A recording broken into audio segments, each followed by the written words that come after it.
Bonjour, c'est Ed pour la revue du Sapor RTA, le petit dernier de Wotofo. C'est un atomiseur reconstructible avec un plateau de type Velocity, un top fill.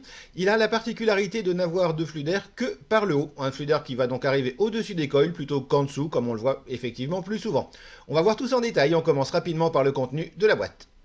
Dans la boîte, vous trouverez bien sûr l'atomiseur, vous aurez également un pyrex de rechange, ainsi que 3 pochettes qui contiennent des spares, des joints et des vis de rechange pour le plateau, également des résistances toutes prêtes et du coton. Et voilà le Sapor RTA en gros plan. Première chose que l'on remarque, c'est un atomiseur qui est extrêmement compact. Il est au standard 22 mm. Il se montrera donc flush sur toutes les box et tous les atos disponibles. Extrêmement compact, même si on le met en comparaison avec le Serpent Mini de Wotofo également. Donc forcément beaucoup plus gros puisqu'on est ici sur un plateau double coil de type Velocity. Mais ça reste justement pour ce type d'atomiseur extrêmement compact. On remarque également que la chambre est très importante, très grande, et du coup, revers de la médaille de la petite taille et de la grande chambre, c'est forcément qu'on va avoir une capacité en liquide relativement restreinte. Elle est de 2 ml sur cet atomiseur. C'est un petit défaut qu'on peut déjà souligner. Encore une fois, c'est à peu près inévitable vu la compacité de l'ensemble, mais 2 ml sur un atomiseur qui consomme effectivement facilement pas mal de liquide. Encore une fois, on est sur un plateau de type Velocity, donc forcément en double coil, et plutôt des montages relativement importants quand même vu les flux d'air. Les 2 ml sont relativement vite épuisés. Une chance dans le tableau, c'est que le remplissage est extrêmement facile. C'est un top fill. Il suffit de dévisser la partie supérieure et on a accès aux deux gros trous de remplissage donc du liquide. Ça fonctionne même avec une bouteille en versant directement des pipettes ou n'importe quel type de bouteille. Le remplissage est très facile et surtout ne fuit absolument pas. Vous n'aurez jamais de fuite donc par les aérations quand vous allez remplir l'atomiseur et surtout refermer, ce qu'on voit souvent donc avec les atomiseurs qui ont le flux d'air par le dessous. Globalement, donc un remplissage qui se passe très bien, qui est très facile et qui vient finalement assez largement compenser la petite capacité en liquide de cet atomiseur. À la base, on va avoir une connexion 510 tout ce qu'il y a de plus classique. Elle fonctionne très bien, aucun souci. Et on peut également remarquer que le plot positif ressort suffisamment. Si vous voulez le mettre sur une connexion hybride, ça ne posera aucun souci avec cette connexion donc. En bas de l'atomiseur, on va avoir une bague de réglage du flux d'air, comme sur la plupart des atos dans ce genre-là. Ici en position de flux de liquide, pardon, autant pour moi. Donc l'arrivée de liquide, ici en position complètement ouverte, ici en position complètement fermée. Encore une fois, ça a un petit peu moins d'intérêt que sur tous les atomiseurs qui ont le flux d'air par en dessous, où on a régulièrement des fuites de liquide par les arrivées d'air quand on remplit et surtout quand on referme le bouchon, du fait de l'augmentation de pression donc dans le réservoir. Ici, on n'a pas vraiment ce souci de fuite, donc on se servira probablement moins malgré tout du réglage de liquide. J'avoue que pour ma part, je le laisse tout le temps en position grande ouverte et ça fonctionne très bien, que ce soit avec des liquides en 50-50 ou avec des liquides en 80-20 par exemple. Sur le dessus de l'atomiseur, on va avoir le réglage du flux d'air, donc avec une bague très classique, position complètement fermée, position complètement ouverte qui va influencer sur les deux côtés de l'atomiseur donc. Un réglage donc du flux d'air par le dessus qui correspond également donc à une arrivée d'air sur les résistances par le dessus également. On va voir tout ça en détail en démontant l'atomiseur, voir un petit peu comment ça se passe à l'intérieur. Avant de commencer le démontage proprement dit, on va regarder deux petits défauts de finition, malgré tout sur cet ato qui fonctionne très bien par ailleurs. Le premier va être au niveau du drip tip. Le drip tip tient pas trop bien dans son emplacement. C'est un drip tip 510 standard. On remarque ici d'ailleurs qu'il est creux à l'intérieur. Une conception relativement originale, ça permet d'avoir un drip tip plus épais sans avoir plus de poids. Par contre, effectivement, quand on va le monter sur l'atto, on a un petit jeu au niveau de la connexion qu'il aurait été préférable d'éviter. Le deuxième jeu est un petit peu plus agaçant. Il se passe en fait entre la base et le réservoir. Vous allez le voir quand on tient bien l'atomiseur. On a un petit jeu ici, donc au niveau de la jointure. C'est pas un jeu énorme, mais enfin on le sent quand même bien. Je pense qu'on va le voir sur la vidéo. Et effectivement, ça donne une impression de fragilité à l'atomiseur qui est, encore une fois, qui est pas forcément agréable.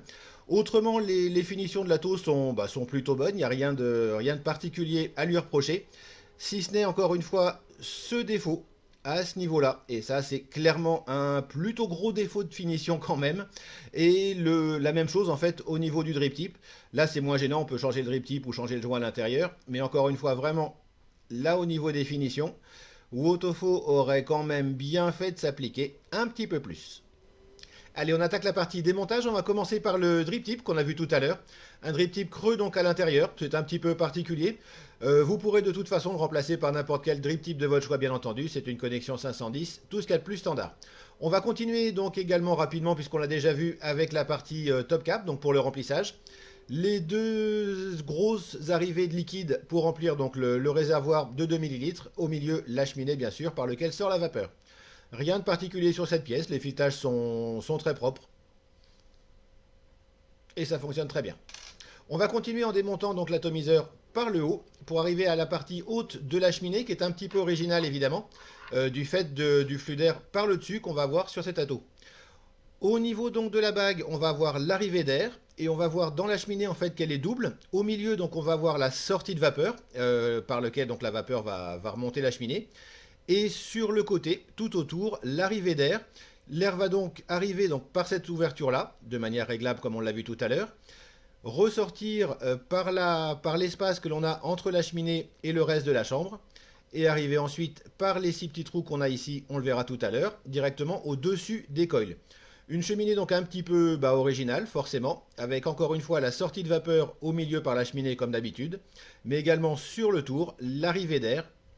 Et on a en fait au final une très grosse arrivée d'air à ce niveau-là, ce qui permet d'avoir un flux d'air très aérien sur cet ato. On va continuer donc avec le Pyrex, rien de particulier, encore une fois il y a un Pyrex de rechange dans l'espère, ce qui est une bonne chose. Celui-ci est suffisamment épais pour être costaud et très bien fini, absolument aucun souci avec ça.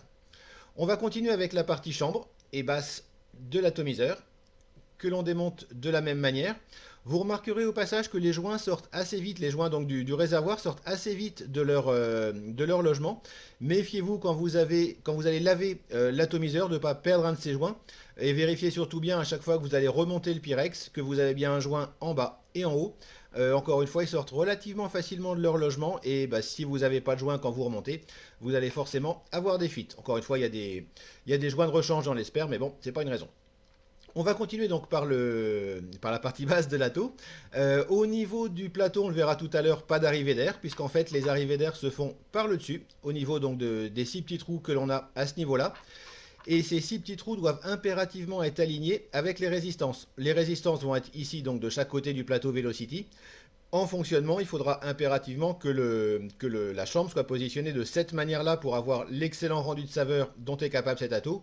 Si vous avez des arrivées d'air positionnées comme ceci, le rendu de saveur sera juste dégueulasse. Ce qui est franchement dommage, encore une fois. Au départ, j'étais un petit peu sceptique sur les arrivées d'air exclusivement par le dessus. Je suis un grand fan des arrivées d'air par le dessous, justement. Mais de fait, on en reparlera tout à l'heure. Ça fonctionne admirablement bien et on a vraiment un très bon rendu de saveur avec cet ato. Comme on l'avait en fait, d'ailleurs c'est un petit peu le même style d'arrivée d'air avec le Sapor version Dripper. Pour être sûr de l'alignement de la chambre, enfin des arrivées d'air plus exactement, et des résistances, on a 2 petits points de repère au niveau de la base et de la chambre. Une fois la tour montée, ça donne ceci. Et il faudra bien faire attention que les 2 petits points que l'on a ici, un au niveau donc de la base et un au niveau de la partie chambre, soient alignés. Donc quand vous allez vaper, veillez bien à ce que les deux soient complètement alignés. Ça du coup limite encore l'intérêt du réglage d'arrivée de liquide, puisque si vous voulez fermer le liquide, il va falloir tourner comme ceci, ça glisse un petit peu. Du coup, les 2 points ne seront plus alignés et du coup, effectivement, on ne sera plus non plus aligné au niveau des arrivées de liquide. Ça, encore une fois, mon sens rend un petit peu inutile le réglage quasiment de l'arrivée de liquide. Ça fonctionne très bien sans, en fait, en position en permanence complètement ouverte, que ce soit avec un liquide 50-50 ou avec un liquide 80-20. On aurait pratiquement plus passé de ce réglage. D'autant plus, encore une fois, qu'on n'a aucune fuite au niveau de l'atomiseur quand on remplit. Au niveau du plateau, comme on l'a vu, c'est un plateau Velocity relativement classique, à ceci près que l'on n'a pas d'arrivée d'air en dessous des résistances. On va donc devoir faire le montage de chaque côté de l'atomiseur, faire passer le coton comme d'habitude sur ce type de plateau. C'est un plateau de style Griffin et autres, avec le coton qui arrive ici au niveau des 4 encoches en bas de l'atomiseur. Mais évidemment, pas d'arrivée d'air. Au niveau du plateau, c'est justement la spécificité de cet ato. La bague à ce niveau-ci donc peut se dévisser. À noter qu'elle est crantée, ce qui est relativement pratique également. On le verra tout à l'heure pour le montage. On peut soit démonter la bague, soit faire son montage directement sans y toucher. Les deux fonctionnent très bien. Je ne vais pas trop insister sur la partie montage, en fait on est sur un plateau de type Velocity, tout ce qu'il y a de plus classique, si ce n'est que les vis fonctionnent effectivement très bien. Les empreintes sont très très nettes et ça coupe relativement peu les fils, ce qui est plutôt une bonne chose. Autrement au niveau du montage, donc on sera forcément en double coil, c'est un petit regret au niveau de la conception de cet ato. On ne peut pas faire de simple coil, encore une fois à la limite si vraiment vous voulez faire du simple coil de manière agréable, toujours chez WoPhoto, vous avez le Serpent Mini qui fonctionnera très bien pour ça. Au niveau du montage, donc rien de particulier, on va faire donc les résistances de chaque côté. Un petit détail malgré tout, c'est contrairement à d'habitude où on a l'arrivée d'air par le bas, et donc il faut plutôt descendre les coils de manière à ce qu'ils soient proches de l'arrivée d'air. Ici, vous aurez plutôt tendance à faire des coils relativement hauts, de manière encore une fois à ce qu'ils soient proches des arrivées d'air, si ce n'est que ce coup-là, elles sont par le haut, bien sûr. Ici, donc j'ai fait un montage avec du Cantal 0,40, rien de particulier sur un axe de 2,5. C'est un ato qui fonctionnera bien avec pratiquement tous les types de montage en fait. Globalement entre 30 et 60 watts on va dire. Le fonctionnement sera très très bon et surtout on aura une vape pas trop chaude et un excellent rendu de saveur. En dessous de 30 watts, on aura plutôt trop d'air par rapport au montage qu'on devra faire. Et au-dessus de 60, 70, allez, grand maxi 80 watts, on a une vape qui est beaucoup trop chaude. Même déjà concrètement à 80 watts, ça devient sérieusement compliqué vu le style de flux d'air que l'on a sur ce plateau. Donc faites plutôt des montages qui fonctionneront bien aux alentours de 40-60 watts. À mon sens, c'est le créneau idéal pour cet ato et pour ce plateau. Je ne vais pas vous faire en détail le cotonnage, ça fonctionne encore une fois exactement comme les Griffin et autres. Vous faites passer votre coton à l'intérieur de la résistance, vous le passez ensuite donc de chaque côté des arrivées de liquide. Pour ce faire, vous pouvez soit pousser votre coton directement à l'intérieur, soit retirer cette bague-ci en premier lieu, mettre votre coton, resserrer la bague, remettre et resserrer la bague ensuite. Là, c'est vraiment à votre convenance. Le tout, encore une fois, comme d'habitude, et de ne pas tasser le coton à l'intérieur des arrivées de liquide, sinon effectivement la capillarité sera mauvaise et vous risquez d'avoir des dry-hits ou tout du moins un rendu de saveur bien moins bon. Sinon, donc rien de particulier sur le montage, un plateau de type Velocity, des arrivées de liquide de style entre guillemets Griffin. Ça fonctionne très bien et ça fonctionne encore mieux à mon avis avec des montages qui prennent des puissances entre 40 et 60 watts. Et voilà, vous savez tout sur le Sapor RTA de WoToFo. Au final, c'est un bilan positif, clairement. Les gros avantages de cet atomiseur vont être son flux d'air qui est très aérien et très agréable. Le montage qui est très facile, le fait effectivement qu'il soit complètement étanche sur sa partie basse et que du coup on n'a absolument aucune fuite de liquide, et ça c'est un point vraiment positif pour cet ato. Le point positif également au niveau de la production de vapeur qui est excellente, mais surtout au niveau du rendu des saveurs qui est vraiment remarquable. Encore une fois au départ j'avais un petit doute, je suis pas a priori un grand fan des flux d'air par le dessus. Clairement sur le Sapor RTA, ça m'a fait changer d'avis, ça fonctionne très bien et le rendu des saveurs est vraiment très bon avec cet ato. Pensez bien encore une fois, je vais me répéter, mais pour avoir un bon rendu de saveur, il est indispensable que les deux points, donc au niveau de la base et au niveau de la chambre, soient alignés de manière à ce que l'arrivée d'air arrive bien au-dessus des résistances. Vous aurez un rendu de saveur qui sera plus que moyen si vous vapez comme ceci par exemple, donc avec les deux points pas alignés, tout en ayant pour autant les arrivées de liquide ouvertes. Donc pensez vraiment bien à aligner ces deux points de manière à avoir le meilleur rendu de saveur possible avec cet ato. Son gros inconvénient, ça va clairement être au niveau de la finition. On l'a vu tout à l'heure, le jeu qu'il y a entre la bague à la base et le reste de l'ato. Ça, c'est un petit peu impardonnable de la part de WoPhoto, à mon avis. Également au niveau du drip tip qui a un petit peu de jeu, mais ça c'est moins embêtant. Vraiment le seul gros défaut que j'ai trouvé à cet ato, c'est clairement ce jeu qu'on a entre la base de l'ato et le reste. Ça n'enlève rien aux très grandes qualités de cet ato au niveau de la vape, mais clairement au niveau des finitions, il a un gros défaut qui risque d'être rédhibitoire pour certains.